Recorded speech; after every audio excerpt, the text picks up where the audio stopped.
You ask Tiger to solve. This deals with linear equations with one unknown. The final result is s equals -10. Let's solve it step by step. Group all s terms on the left side of the equation.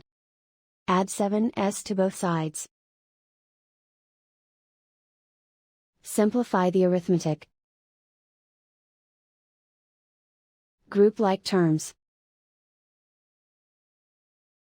Simplify the arithmetic.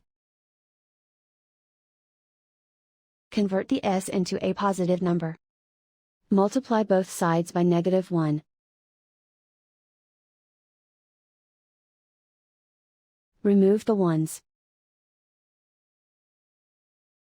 Simplify the arithmetic.